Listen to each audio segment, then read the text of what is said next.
দুনিয়ার ব্যাপারে বুঝেন, আরো দেখেন, আরো ভাবেন, একজন একজন করে ভাবেন। দুনিয়া আরো যদি সাজান, খোদার কসম ক্ষণিকের ক্ষণিকের ক্ষণিকের অল্প সময়ের দুনিয়া চমৎকার সাজাইয়াও তৃপ্ত হইতে পারবেন না, তৃপ্ত হইতে পারেন। এবছর চমৎকার রং দিছেন বিল্ডিংয়ে, 2 বছরের মাথাত বিভিন্ন খান দিয়া চামড়া উঠিয়া এটা আবার যে সেই, ঠিক কিনা বলেন? তা আবার রং দাও। এই সোফা চমৎকার বানাইছিল, ওই যে বার্নিশ নাই, দেখেন এই যে সোফা, এটা এই যে দেখেন, কথা বলেন না, এই সোফা এটার মধ্যে আসেনি ওন বার্নিশ, তো এটা আবার কি করতে হইব? তো লাভ হইল কই? দুনিয়া তো ধোকা, দুনিয়া ধোকা।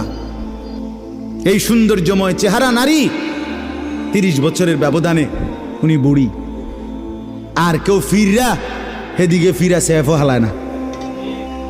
আজ যেই যুবতী, যেই বেহায়া নারী, বেপর্দা মহিলা বাজারে বাজারে ঘুরতো, যৌবন, আরে সেটা তার সম্পদ না, তারটা হইলে তো নিজের হইলে তো সে কখনোই বুড়া হইতো না।